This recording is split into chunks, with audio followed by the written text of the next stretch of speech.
आज नामांकन हुआ है तड़ारी और अगियाओं से। 6 नवंबर को यहाँ वोटिंग होगा, लेकिन इस चुनाव को हम लोग चुनाव के रूप में नहीं देख रहे हैं, बल्कि यह चुनाव एक तरह से पूरे बिहार में छात्र, नौजवानों के, महिलाओं के, बिहार के आम आवाम के लिए यह चुनाव जान आंदोलन बन गया है।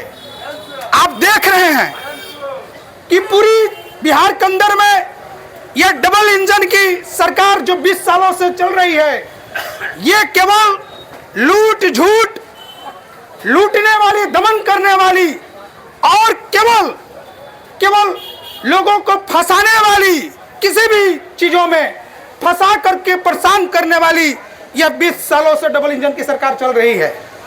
हम लोग ने देखा, नौजवानों के बीच हम जा रहे हैं, हम पूरे बिहार में नौजवानों के बीच में जा करके हम देख रहे हैं नौजवान परेशान हैं। 20 सालों में नौजवानों को नौकरी नहीं मिली।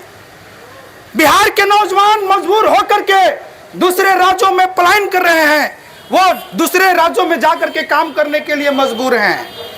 यह सरकार नौजवानों के नौकरी का यह 20 सालों में चोरी करने का काम किया है। हम लोग ने देखा, यह बिहार के किसानों, मजदूर किसानों के लिए उनकी आय दोगुनी करने की बात यह सरकार कर रही थी, लेकिन यह सरकार 20 सालों में किसानों के, मजदूरों के आय की चोरी करने वाली, उनके फसलों की कीमत को यह चोरी करने वाली सरकार बनकर रह गई। हम लोग ने देखा, इस बिहार के अंदर में जितने आरक्षण गरीब लोगों को मिलता है, उन आरक्षण को चोरी यह सरकार 20 सालों में करने का काम किया है।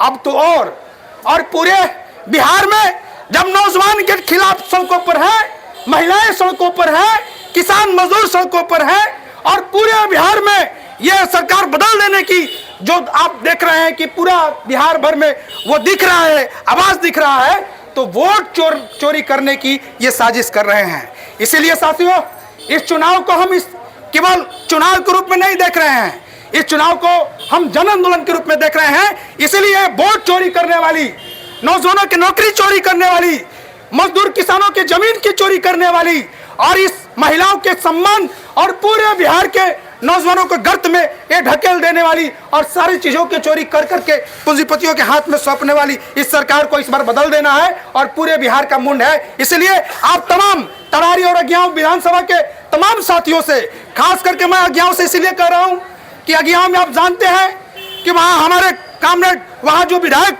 महागठबंधन के विधायक थे कामरेड मनोज मंजिल, हमारे 23 साथियों को जो गरीबों की लड़ाई गांवों में लड़ते हैं, उन तमाम साथियों को फर्जी मुकदमे में फंसा करके जेल में डालने की कोशिश इस सरकार ने की है। तो ये तमाम चीजों का हम इस बार बदला लेंगे और इस बार जिता करके महागठबंधन की सरकार हम बनाएंगे, नौजवानों की सरकार बनाएंगे। बहुत बहुत धन्यवाद। इंकलाब जिंदाबाद, महागठबंधन जिंदाबाद।